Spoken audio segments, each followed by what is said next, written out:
Hey, 42 here. If I was to host a hypothetical head-to-head tournament to determine the most evil serial killer of all time, who do you think would win? The safe money would be on history's homicidal heavy hitters, Jack the Ripper, Ted Bundy, Jeffrey Dahmer. But if you had to bet your entire life savings on just one individual, you could do a lot worse than back the man often referred to as America's first serial killer, H.H. Holmes. During a reign of sheer terror in Chicago in the late 19th century, Holmes is thought to have brutally murdered more than 200 people at a rate of more than 40 per year. Many of his victims met their maker in a house of death that came to be known as the Murder Castle, built to a labyrinthine plan that only Holmes himself understood. The sprawling complex was full of secret passages, trap doors, and sound-proofed torture chambers. Holmes lured hundreds of innocent people to this morbid mansion with murder on his mind. And after killing them in the most horrific ways imaginable, some were dissected, others were stripped of their flesh and sold to medical schools as skeletons, and still others were melted in giant vats of acid. When you take into account the volume and sheer brutality of his crimes, it's hard to imagine anyone that can rival H.H. Holmes for the title of the most evil serial killer ever to have lived. But there's a catch. You see, almost nothing I've told you about H.H. Holmes so far is actually true. Don't get me wrong, I didn't just make it up. Every single detail, the sky-high body count, the castle of death, the dissections and torture chambers, it's all a matter of public record. The staggeringly gory story is the subject of newspaper articles, encyclopedia entries, and multiple documentaries, which makes it all the more strange that the entire thing is utter nonsense. This is the confusing tale of H.H. Holmes, America's most misunderstood murderer. Communication is crucial to building strong relationships at work. When I'm coordinating my own team, it's imperative that I come across as confident and capable. And I'm sure it's the same for you at your workplace. That's where Grammarly comes in. Grammarly is a digital writing assistant that helps 30 million people write more clearly and effectively every single day. It can help to supercharge your productivity and move your projects along. Writing is literally my job, and I spend most of my week doing it, and I've actually been using Grammarly to sharpen how I sound for a while now, and honestly, I love it. I especially like Grammarly Premium's tone rewrite suggestions, which can take your writing to the next level. I use Grammarly's confident framing feature to help me transform my communication. Grammarly turned what was a rather uncertain sounding email into a strong and confident one. When the stakes are high and time is short, it's easy to unintentionally come across as uncertain or unconfident. But with Grammarly, you can make sure your message comes across the way you intended. The right tone can move your projects forward with the help of Grammarly. Go to grammarly.com/42 to sign up for an account. And if you'd like to level up your writing and tone, upgrade to Grammarly Premium for 20% off. Thanks to Grammarly for sponsoring this video. Holmes was born under the rather less enigmatic epithet of Herman Webster Mudgett on the 16th of May 1861 in the town of Gilmanton, New Hampshire. Almost nothing is known about his early years. Some sources claim he had an abusive alcoholic father and that his favourite childhood pastime was to torture the local wildlife. But those are just rumours with no documented evidence. Mudgett married at the age of just 17 to the first of what would eventually be 4 wives, though since he never bothered to actually divorce any of them, we can add bigamy to his soon-to-be long list of crimes. Mudgett was never a particularly strong student, but he managed to scrape his way to a medical degree from the University of Michigan. And it was there that we hear rumours of his earliest crimes. Despite his reputation as one of America's most notorious serial killers, Mudgett's first felonious forays didn't involve creating cadavers, but selling them. In those days, corpses were a surprisingly valuable commodity, sold on the black market to medical schools for anatomical research. And Mudgett was only too happy to dig up the deceased from the local cemeteries in order to make some fast cash. Or at least that's what several sources claim. Again, there's no real evidence to prove he was a body snatcher, but that probably shouldn't come as much of a surprise. I'm no criminal mastermind, but if I was in the business of selling corpses, I probably wouldn't write receipts. We do know that body snatching was relatively commonplace at the time, and Michigan University was a bit of a hotspot. There's also the probably not coincidental fact that after his execution some years later, Holmes was so worried someone might have come along and dug up his remains that he asked to be buried in a block of solid concrete 10 feet underground. So yeah, there's a fair chance this particular Holmes rumour is actually true.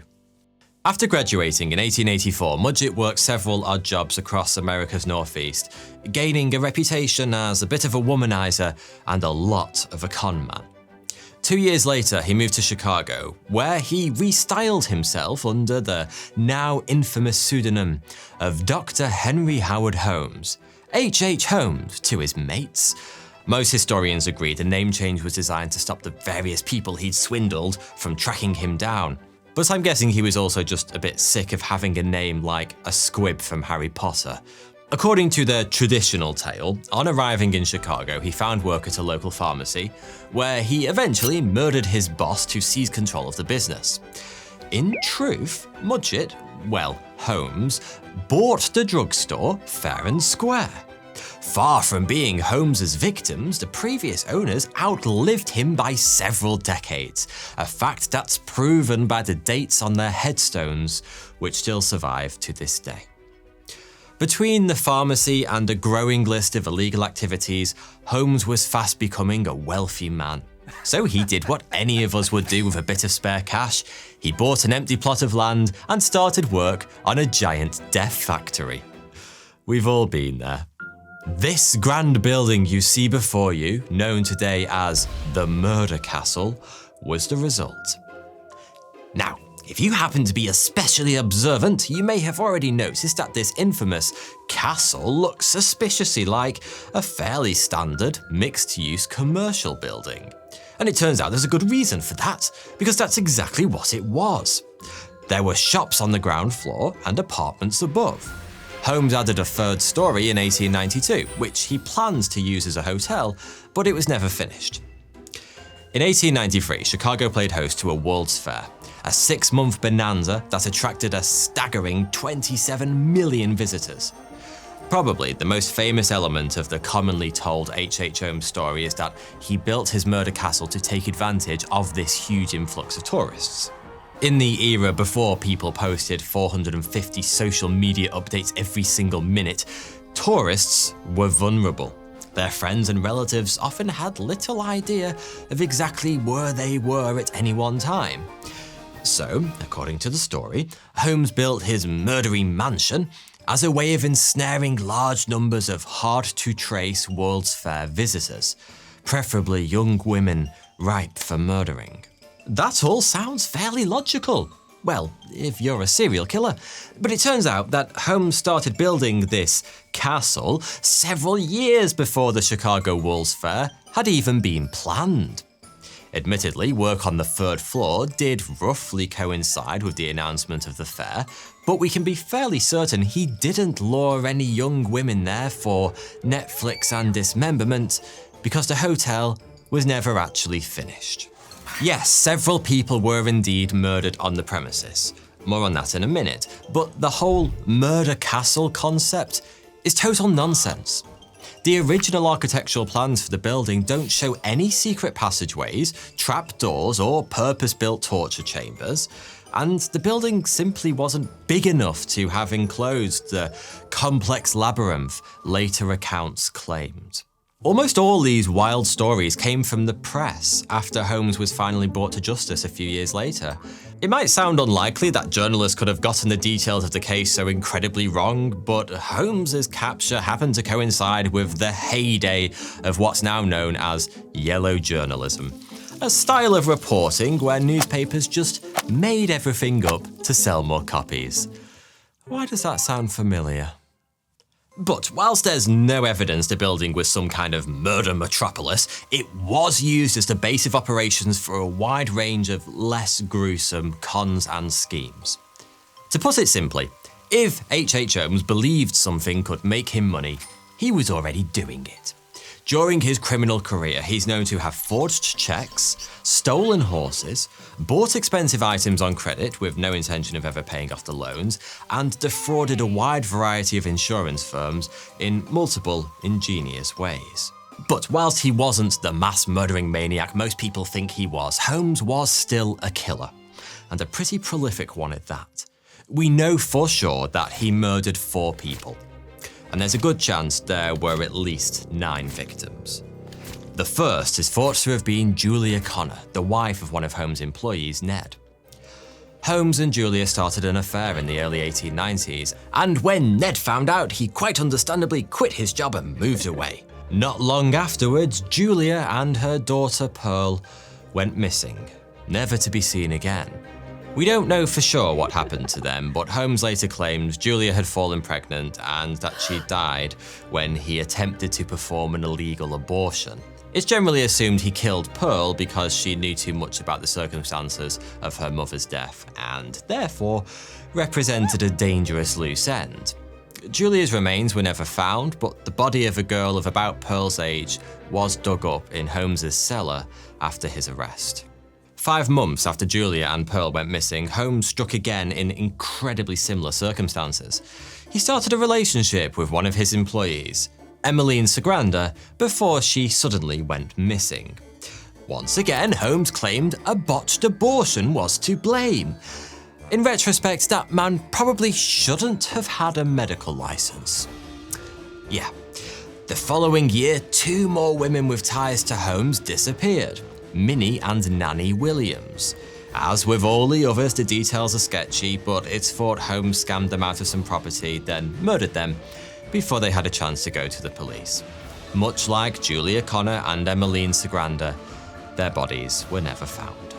There are several more stories about people turning up at Holmes' castle, never to be seen again, and several of them are quite possibly true. But convincing evidence is extremely thin on the ground, and it's likely we'll never know for sure how many people Holmes killed, though there's 0 chance it was anywhere near the commonly circulated 200. By 1894, he'd swindled and murdered so many people in Chicago that he decided it was probably best to move on. He traveled first to Fort Worth, then St. Louis, and it was there that the law finally caught up with him. Considering he was very probably a serial killer at this point, it's almost laughable that Holmes was jailed for the heinous crime of failing to pay off store credit. Remarkably, it was his first stint in jail, and whilst he didn't stay behind bars for long, his brief incarceration kicked off a chain of events that would eventually lead to him being hanged for murder, but I'm getting ahead of myself. Whilst in jail, Holmes met a man by the name of Marion Hedgepeth, better known as the Handsome Bandit. Handsome Hedgepeth was a Wild West gunslinger who was serving 25 years in the slammer for train robbery. Both being colossal bastards, Holmes and Hedgepeth soon struck up a friendship, and between them they cooked up a scam with a potentially huge payoff. Holmes was going to fake his own death. If you're wondering how pretending to die could possibly be a get-rich-quick scheme, I've got 2 words for you. Life insurance. Holmes was bailed not long afterwards, and he promptly put the plan into action. We don't know exactly how he staged his own death, but we do know the insurance company became suspicious and refused to pay out. Holmes was undeterred. He knew he could pull off the scam if only he could make things a little more convincing.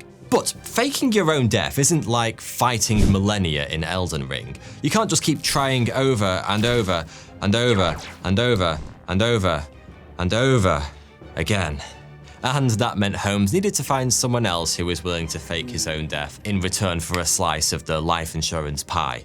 That man was his longtime business associate and literal partner in crime, Benjamin Petezel, and their plan was pretty simple. Step 1, take out a fat life insurance policy in Benjamin's name. Step 2, get hold of a dead body of about his size and build. Step 3, blow said body up in a planned explosion, making sure it gets good and burnt in the process to conceal its original features. Step 4, report the death. Step 5, profit. The only question was how to make sure the life insurance company wouldn't see through the ruse. Holmes had already discovered just how hard they were to fool, but that experience gave him an idea. What if he didn't have to fool them in the first place. As you've probably already guessed, rather than risk using a random corpse, Holmes simply murdered Benjamin Pitezel so he could make the claim for real. Pitezel's wife had been in on the scam from the start. She was the one who needed to file a claim with the insurance firm, but she had no idea her husband had been double-crossed. She went through the entire claims process, including identifying the charred remains of her dearly beloved, all whilst believing the real Pitezel was hiding out in London somewhere. Of course, there was only so long this deception could last. Sooner or later, Mrs. Pitezel and her children were going to want to see their father and husband once again. But Holmes wasn't worried. By this point in his career as a professional asshole, he had plenty of experience tying up loose ends. Along with Benjamin, to keep his secret safe, Holmes murdered 3 of the 5 Pitezel children. 2 of the girls, Alice and Nellie, were forced into a large trunk which Holmes filled with asphyxiating gas, whilst one of the boys, Howard, was poisoned, dismembered and burnt. The Pitezel family killings are the only Holmes murders we can be sure he committed. Not only did he confess to the crimes after his arrest, he gave detailed descriptions of how and where they took place, and he also told police where they could find the remains. Thankfully, those were the final murders H.H. Holmes would ever have the chance to commit, because his old prison pal, the handsome bandit, had been doing some talking. It turns out Holmes had bragged about all manner of evil deeds whilst locked up with handsome Hedgepeth, and the train robber had decided to use that information to buy himself a nice early release. He told the police everything he knew about Holmes. Holmes was arrested in Boston on the 17th of November, 1894. Despite his numerous crimes, a relative lack of evidence meant he was tried solely for the murder of Benjamin Pitezel. But that alone was more than enough to see him given the death sentence. On the 7th of May 1896, H.H. Holmes was hanged. When the trap was sprung, his neck didn't break, and he was left twitching at the end of the rope for a full 20 minutes before finally being pronounced dead. As I've already mentioned, we have some highly questionable 19th century journalism to thank for many of the more outrageous stories told about H.H. Holmes today. But it's worth pointing out that Holmes himself is responsible for much of the confusion. Before his death, Holmes admitted to killing 27 people. The confession, delivered straight from the homicidal horse's mouth, should have been pretty solid evidence. But things were never quite that simple when it came to Holmes. Not only did Holmes' version of the events contain several contradictions and revisions, he also claims to have killed several people who turned out to be very much still alive, and several others who were known to have died of natural causes hundreds of miles away. As for what his motive was for confessing to crimes he didn't commit, your guess is as good as mine. Some people believe he was deliberately trying to fan the flames of his own legend before his death, whilst others think he was trying to confuse the prosecution during the trial. I don't know, perhaps he was just a few sandwiches short of a picnic. Even now, almost 130 years after his death, mystery continues to swirl around H.H. Holmes. Along with the widespread misinformation about his life and deeds, a decades-long conspiracy theory claimed that Holmes didn't really die in 1896. Instead, according to the theory, he pulled off one last trademark scam, escaping his own execution by convincing someone else to take the fall in his place. The rumour gained so much backing that in 2017, his remains were exhumed from their concrete tomb for examination. Thankfully, genetic testing proved conclusively that the one thing H.H. couldn't cheat was death. Thanks for watching.